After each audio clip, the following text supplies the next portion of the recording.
I think the two are interlinked. It's basically how we can develop the economies of our country to provide a more dignified standard of living for the mass of our people. That's our main concern, how to develop our economies.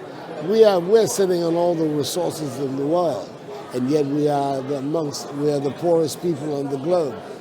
Hello everyone, and welcome back to my channel. Today I want to talk about Ghana and Ivory Coast. Last year, the two neighboring countries announced that they would form a cocoa cartel, and that cartel would control the output of their cocoa, and they would work together to achieve the optimum price for their cocoa. It's an important development, but in this video I want to go over the history and why it is important, why this cartel is something that will help them in their economic development, and why it's something that other African countries can also learn from.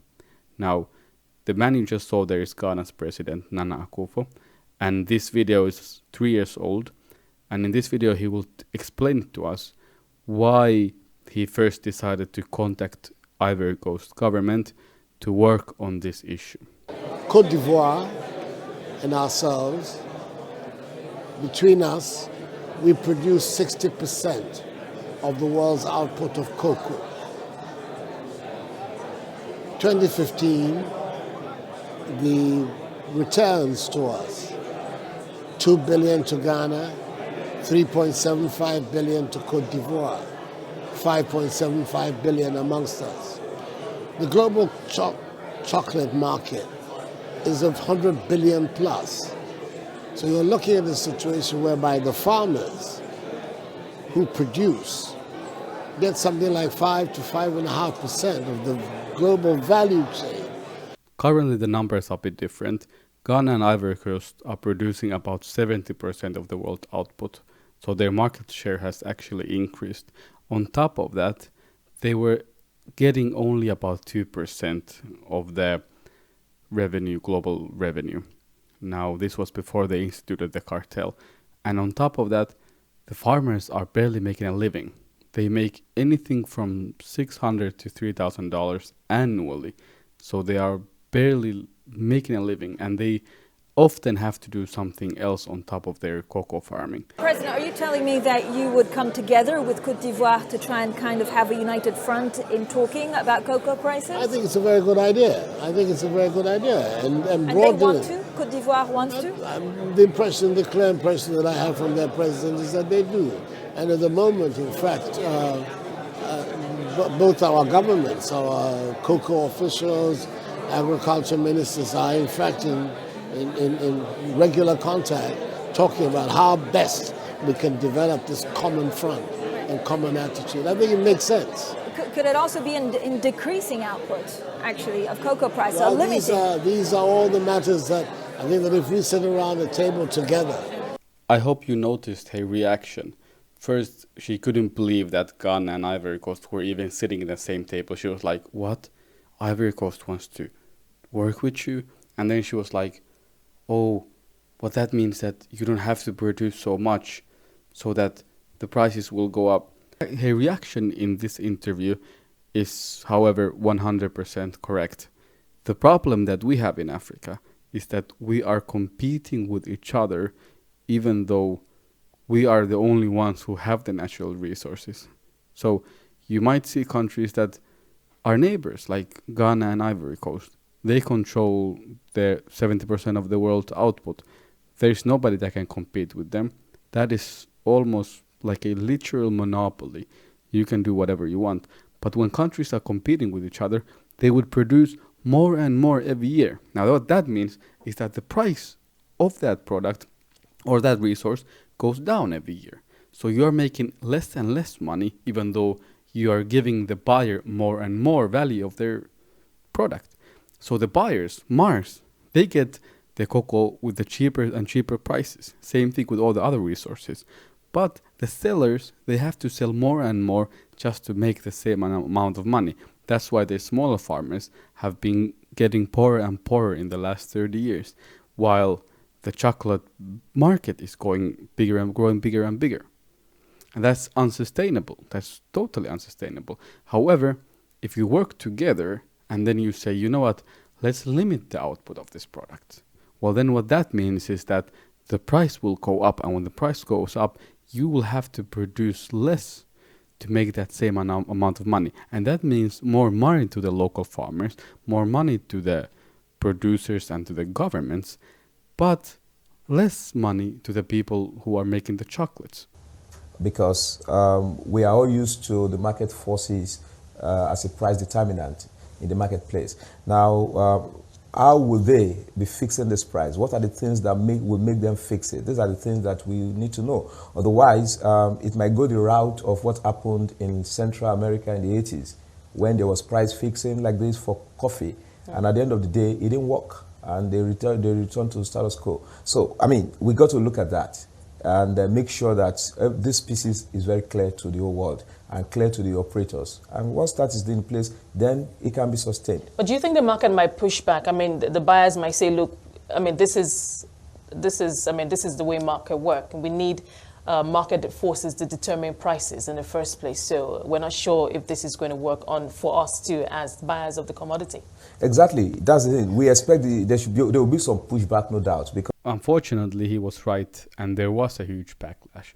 When they said a couple of years ago that this is what we're going to do, we're going to impose a minimum price on exports, that we will not sell with lesser price than $2,600 a ton. That is our minimum price. If the markets go lower than that, that is up to you. We will not sell it to you. Now, in the beginning, they said that, oh, this is great, it's sustainable, it's good for the farmers. But then when Corona hit and the demand for chocolate dropped, they tried to bully Ivory Coast and Ghana. And what they did is that they bought from all the other producers in Africa and other parts of the world to get cheap cocoa. And on top of that, what they did is that they said, you know, this is the market. You cannot say that we have to buy this price, and we won't buy with this price. So then Ghana and Ivory Coast, instead of arguing with each other and one of them selling the other one out and dropping out of the contract, what they did is that they held firm. And they said, if that's the case, well, we will no longer take part in your sustainable programs. And what that means is that if you want to export cocoa from Africa to, for example, Europe, that is the largest importer of cocoa, well, you have to show them papers that this cocoa was produced in a sustainable manner without child labor and without all of those negative aspects. So if Ghana and Ivory Coast doesn't take part in those programs, what it means that you cannot export cocoa from those parts of the world. After they said that this is what we're going to do, the markets quickly said that no, we were just joking. It's just that because of Corona, markets are down, but we will respect this price and we agree that it's better for the farmers and we are supporting you. Now, we will have to see how this actually works out because it's relatively new and the markets for cocoa are still down because during the Corona, not many people are going to the shop and buying chocolate, and you can't really buy chocolate from online, or you can, but it's not something that people usually do. Now, when the markets come up in the end of this year, next year, this would mean about $1.3 billion more to Ghana and Ivory Coast. And on top of that, they have actually done another thing, which is that they would produce chocolate in their own country. We should be adding value locally to the cocoa. If demand increased locally, that would help us. It'd be better to produce chocolate locally rather than exporting the beans. In 2012, there were only 2 chocolate makers in Ghana. That's no longer the case. I could probably name for you 10 companies right now that are based here in Accra or nearby and working primarily on an artisanal scale. Now, the first part of this story is controlling your natural resources, making sure that you get a fair price for your resources. But the second part is by adding value to those natural resources, which is producing the product and making it to the final product. Now, Ghana has gone about this in a very creative way. They're not saying that we are going to produce Snicker bars here and we will send them to Europe. Now, that day will come, but you have to start from somewhere. So what they have done is that they've been building their internal markets. You know, more and more people in West Africa and around Africa are making more and more money, and they're buying more and more chocolate products. So instead of exporting cocoa to EU, and then they produce Mars bars there, and then they export the Mars bars to Ghana, and you're making a loss. You sold the cocoa that they made this product from, but you sold it for, let's say, $2,600 per ton, but they are selling you the Snicker bars for double the price. So you are making a loss. So what you need to do is you need to build your internal markets first, build your own chocolate factory industry, which they have done, successfully so. In the end, I want you to imagine if we did this for all of our natural resources. 70% of the world cobalt is found in Congo alone. They could raise the prices easily. They could limit the production, raising the price. But instead, they're letting the Chinese, the French companies, the American companies to mine their land. And they're mining more and more, making the price less and less. It's benefit to them because they get cheaper cobalt. But it's not a benefit to the miners and to Congo. Same thing with platinum. Over 90% of the world's platinum is found in Africa. Why is it so cheap? You can double and triple the prices if you want to. You can affect the prices of gold. 50% of the world gold is in Africa. You can affect pretty much all the commodity prices we could increase easily. And by increasing the commodity markets, well, that means we get more money. And if it's hurting our own people, you can form internal markets. For example, EU has internal oil markets. So if you raise the cobalt prices, well, you don't have to raise the cobalt prices to firms that are operating in Congo. You can sell them cheaper. But if you're an American company, well, you have to pay a little bit more. And that would mean that firms, instead of buying just the cobalt and shipping it to America or EU, well, they would think, hey, if we can get cheaper cobalt by working in Congo, well, let's start a factory there. But now they don't have to do it. Now they can just take the resource and take it to their own country and they don't have to worry about it. But we need to control our natural resources. We need to raise the commodities prices. It's ridiculous how low the commodity prices are. And they have been for years now.